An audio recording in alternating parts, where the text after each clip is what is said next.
Me dirijo esta noche al Evangelio de Juan, capítulo 10, versículo 10.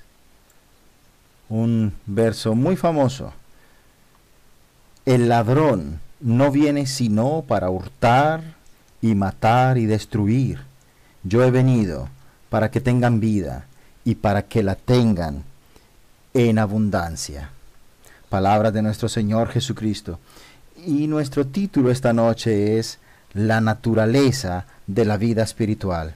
Bueno, aquí en este texto tenemos una comparación entre el ladrón y el buen pastor, el pastor de las ovejas. Esta es una parábola de nuestro Señor.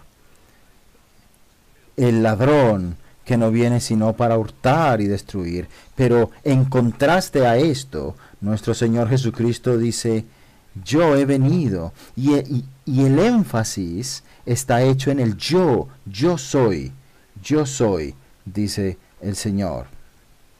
De cómo, y abundaremos en esto. Y desde luego la traducción es interesante, la traducción que encontramos aquí, porque lo hace en tiempo presente, donde dice, el ladrón no viene sino, el ladrón viene, y por supuesto, aquí tenemos la opción también de traducirlo de quizás otra manera, pero son las palabras que nuestro Señor usó, diciendo, el ladrón no viene sino para hurtar. Y desde luego lo que se nos muestra en el pasaje es un gran significado, el gran significado muy importante de cómo el texto nos dice. En este texto encontramos 6 de los famosos yo soy de nuestro Señor Jesucristo. Yo soy el pan de vida, yo soy la luz del mundo, yo soy la puerta de las ovejas, yo soy el buen pastor, yo soy la resurrección y la vida, yo soy el camino, la verdad y la vida. Yo soy los 7 yo sois de nuestro Señor. Y en orden de manera que podemos ver estos grandes yo sois del pasaje. Yo soy el nombre de Dios en el Antiguo Testamento, el nombre que Él adoptó para sí mismo, un nombre que nos da la idea de la autoexistencia, la autosuficiencia de Dios, del Dios eterno. Yo he venido para que tengan vida. Miremos el texto donde se nos dice, yo he venido. Veamos esto, la venida de Cristo. Él ha venido en un tiempo. Él ha venido en carne humana. Y Él ha venido para que tengan vida.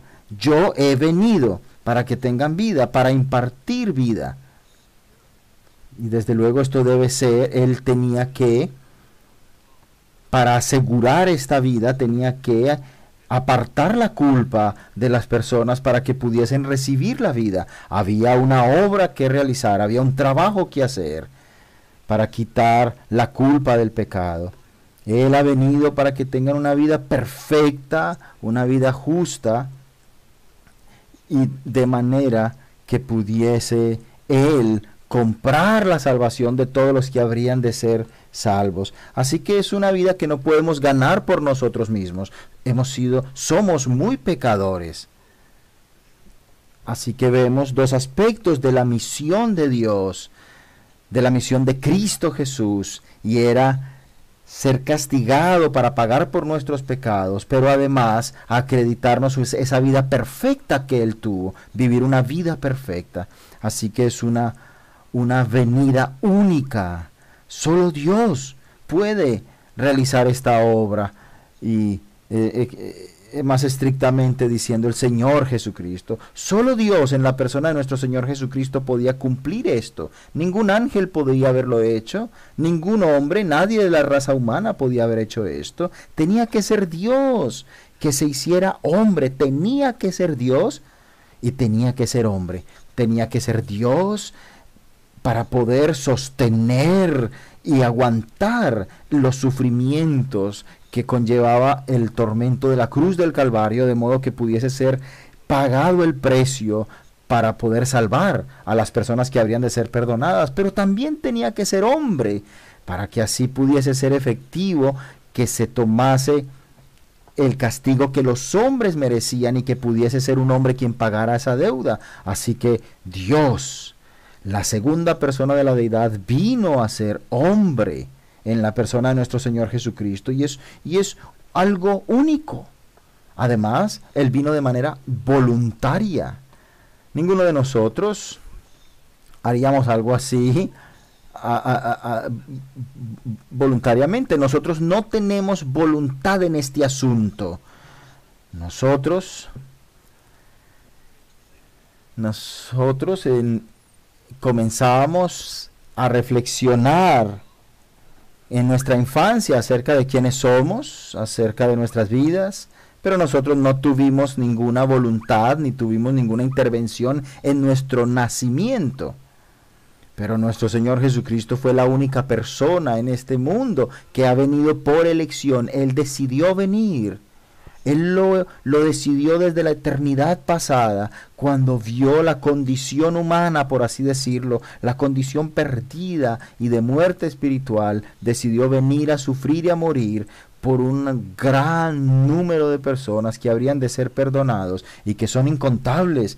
Él eligió nacer y Él sabía todo lo que tenía que hacer para poder completar la salvación. Él sabía el precio que tenía que pagar y aún así vino. Nunca antes de la venida de Cristo y nunca después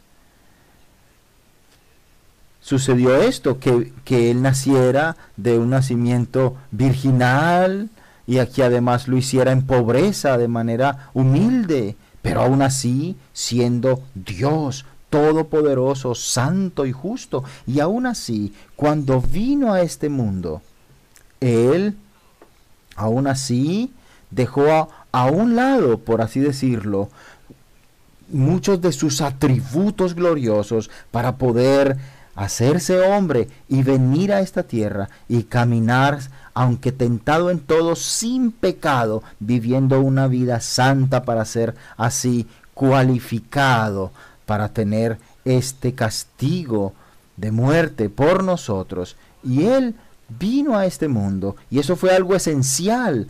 Si Jesús no hubiese venido a esta tierra para sufrir y morir por todos los pecados de los que habrían de ser perdonados, pues entonces habría sido el fin de la raza humana y el fin de todos, porque habría entonces únicamente quedado espacio para el juicio de Dios y no habría más raza humana de no ser por la venida de Cristo, lo cual fue esencial para que Dios pudiese reconciliarse con el hombre, o mejor, para que nosotros nos pudiésemos reconciliar con Dios. Era algo esencial. Por eso el texto dice en el versículo 10, yo he venido para que tengan vida. Y el segundo encabezado es la necesidad de vida espiritual, la necesidad desesperada de vida espiritual. Ahora, vida. Mira, el pasaje nos habla también de muerte y de sufrimiento. Leamos el versículo una vez más, 10:10. El ladrón no viene sino para matar, para hurtar y matar. Y mira lo que dice el versículo 12, mas el asalariado, y que no es el pastor, de quien no son propias las ovejas, ve venir el lobo y deja las ovejas y huye, y el lobo arrebata las ovejas y las dispersa. Ahora, el mundo aquí es visto como un lugar de destrucción para las almas. Esto es un lugar donde hay un gran desastre para la eternidad de la raza humana. Pero Jesucristo es el buen pastor y Él ha venido para que podamos tener vida. Y desde luego se refiere a la vida verdadera, a la vida espiritual, a la vida que significa caminar con Dios, ser reconciliados con Dios, ser perdonados de pecado, vida eterna. Eso es lo que quiere decir aquí vida, no simplemente vida terrenal.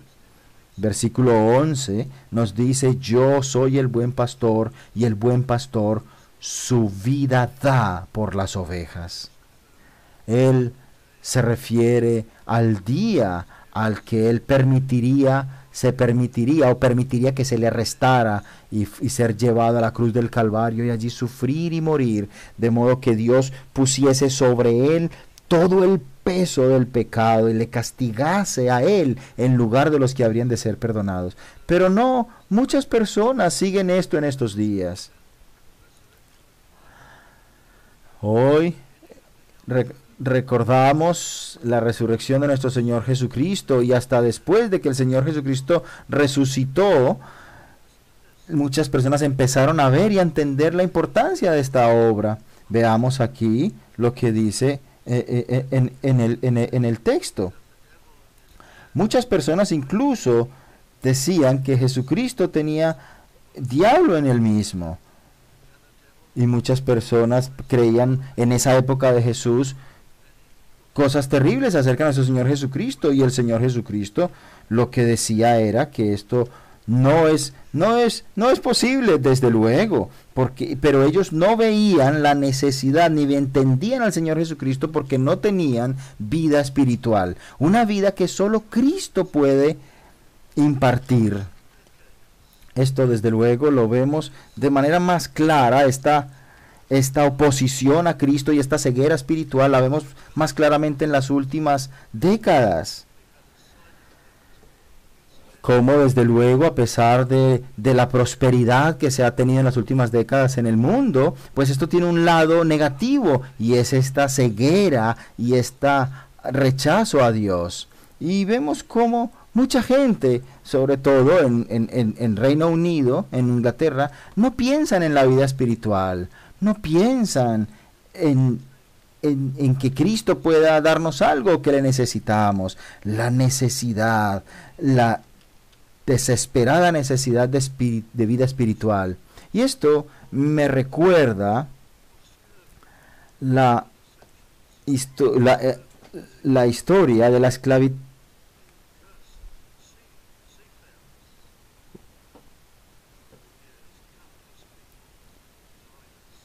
Y vemos cómo mucha gente en la historia de la esclavitud, mucha gente murió siendo traídos en barcos de forma terrible. Eran traídos encadenados en barcos.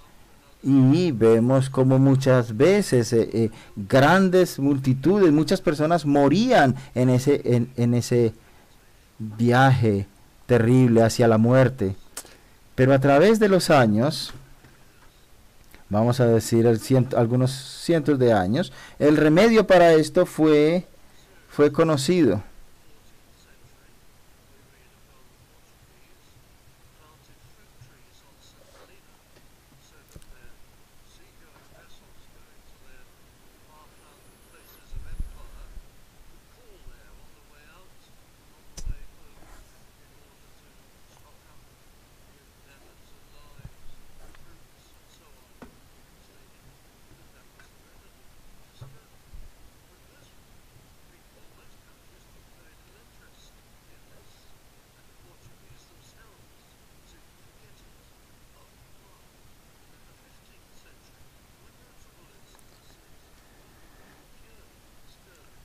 Y esta enfermedad, de la cual sufrían terriblemente los marineros, no tenía cura y muchos morían, pero posteriormente en Portugal se supo que sembrando ciertos árboles daba un fruto que podía ser de ayuda para esta enfermedad. Y entonces Después, años después, cuando la Compañía de las Indias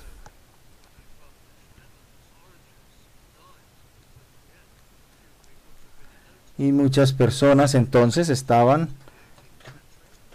buscando alguna cura para el escorbuto, y esta terrible enfermedad fue posteriormente controlada, y hubo experimentos que lograron sacar a la luz que los cítricos, las naranjas y los limones podrían usarse de cura para el escorbuto, pero desde luego mucha gente murió, muchísima gente murió, y muchos marinos de la Marina Real perdieron su vida con una enfermedad como esta hasta el 1936, hasta que fue entonces que finalmente la solución para una enfermedad como esta fue hallada.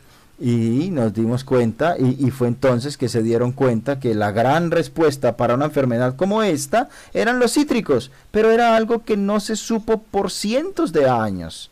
Y la solución entonces salió a la luz, se descubrió, y muchas autoridades médicas comenzaron a sugerir que quizás se necesitaba alguna otra cosa, y no se sabía realmente qué era lo que curaba esto. Y asimismo la vida espiritual.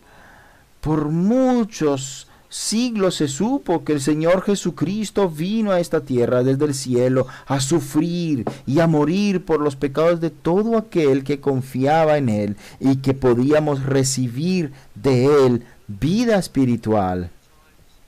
Y como mencioné antes, en esta nación hubo tiempos en los que las personas en todas partes, habían iglesias por todas partes, y esta fue una señal clara en nuestro país por muchos años.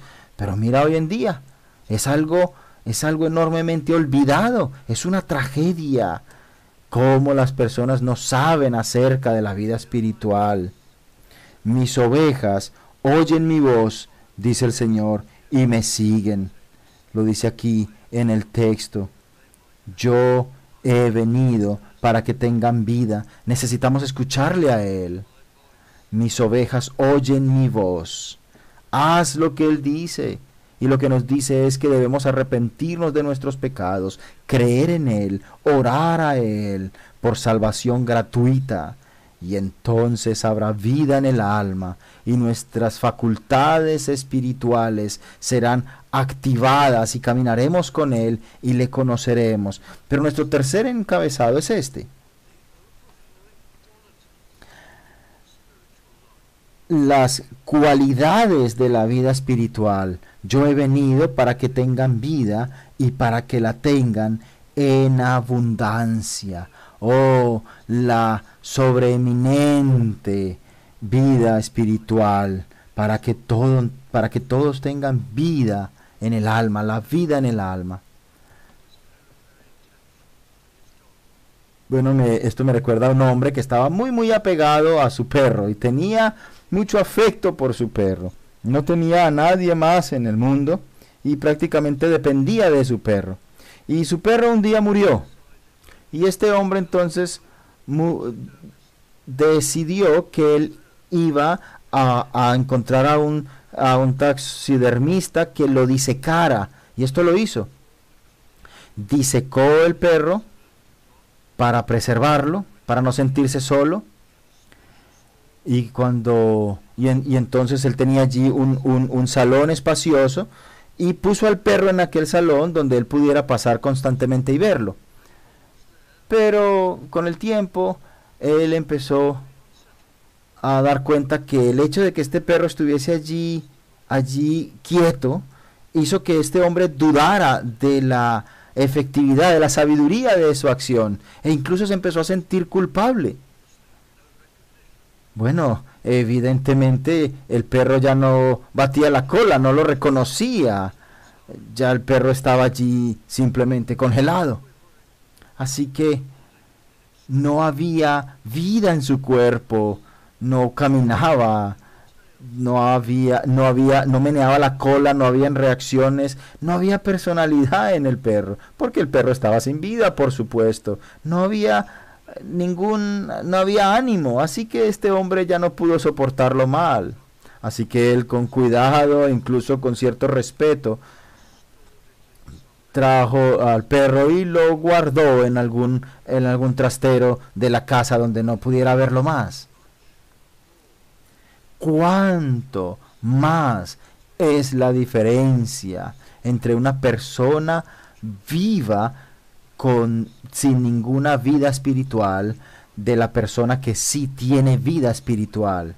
Miremoslo desde el punto de vista divino. Él nos sigue con su mirada, sus ojos están sobre nosotros, Él es Dios y Él conoce todas las cosas, cada movimiento en el universo, cada caída incluso de una hoja, Él la conoce, Él conoce el pasado, el presente y el futuro, porque Él es Dios. Su inteligencia eterna es vasta e infinita y Él nos mira.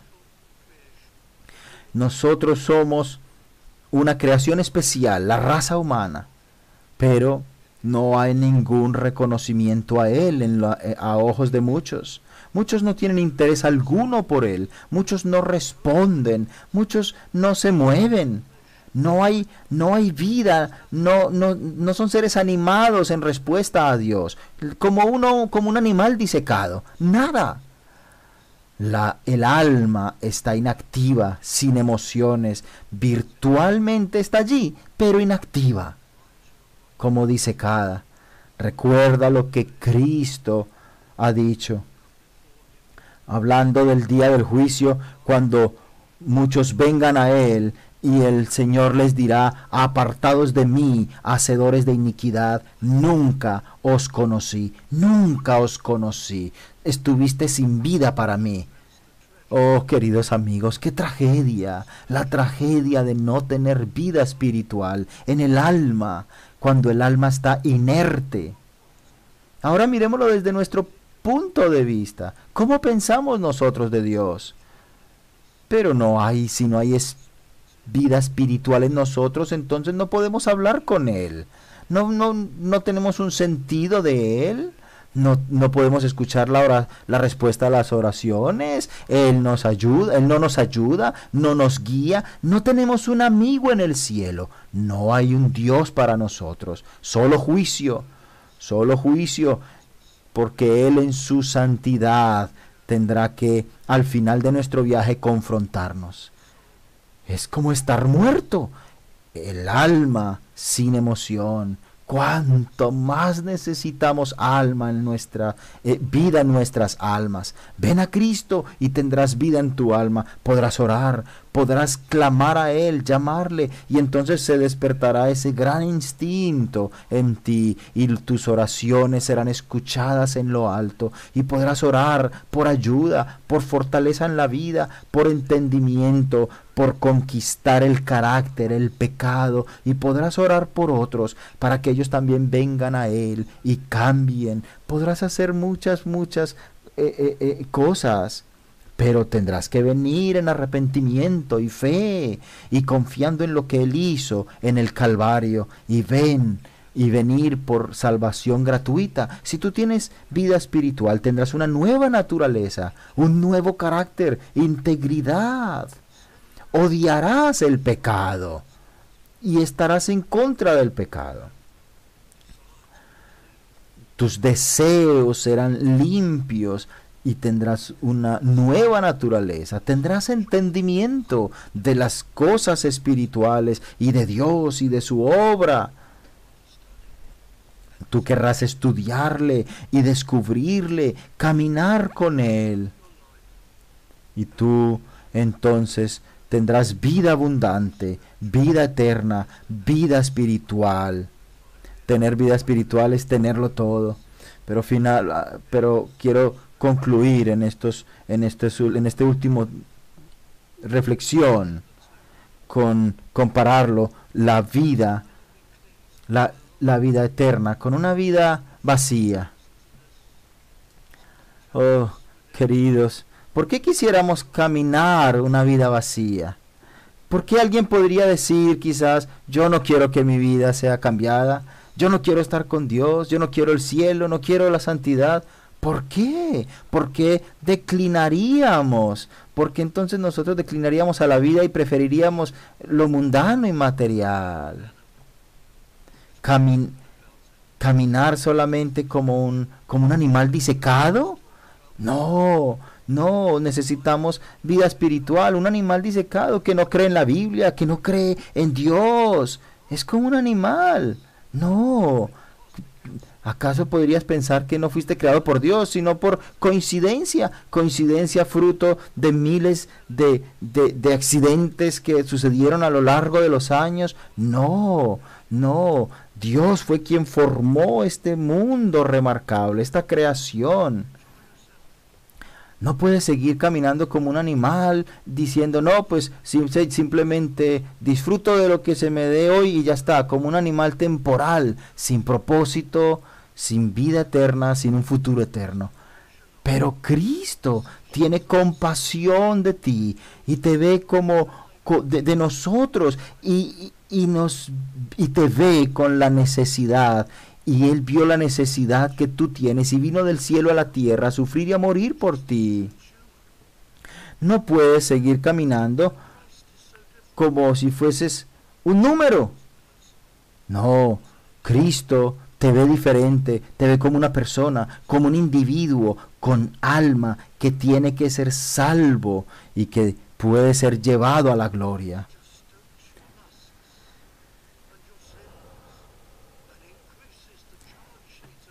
Este mundo lo único que hace es llevarte al pecado y a incrementar la carga sobre ti. Pero al final, lo único que esto te podría llevar es a la perdición. Pero en Cristo puedes tener una nueva vida e ir al cielo. Este mundo cada vez es más duro y cínico, y cuanto más años pasan en tu vida, más resistente te vuelves a Cristo. Pero Cristo te ofrece, sufrió por ti y te ofrece vida para ti mismo. En el mundo estás en cautividad al pecado y a la muerte, pero en Cristo tienes libertad de la condenación y libertad del dominio del pecado. El mundo nunca guardará sus promesas para ti. Todas sus promesas finalmente serán rotas, decepciones. Pero Cristo guarda todas sus promesas. Sus promesas son salvación. Sus promesas son bendición.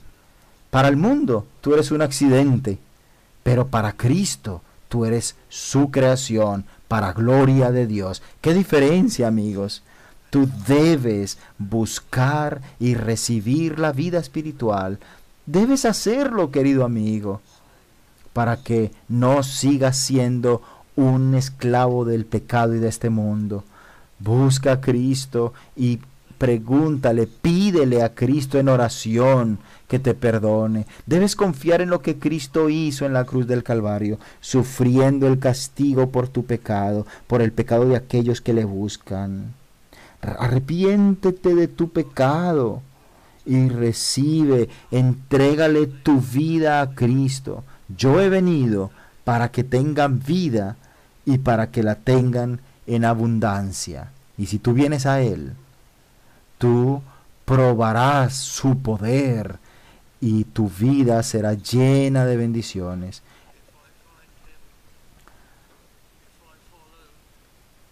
Tu alma debe decir, si yo clamo a Él y le busco, al igual que los apóstoles, que los mártires y millones de los que han venido a Cristo, tu vida será cambiada y caminarás con Dios y le conocerás y caminarás con Él. Hemos visto entonces lo único de la venida de Cristo, la cualidad de la vida eterna, lo que es caminar con Cristo, y comparamos las promesas de Cristo con las promesas de este mundo. Ven a Cristo, querido amigo. Oremos juntos. Oh Dios de gracia y Padre celestial, ayúdanos, Señor, a todos. Obra en nuestros corazones, Señor. Dirígenos a Cristo, Señor, y aléjanos de la incredulidad y del materialismo y guíanos al gozo y a la paz. Acércanos a ti, Señor, con fe. Te lo pedimos en el nombre de nuestro Señor Jesucristo y por su amor. Amén.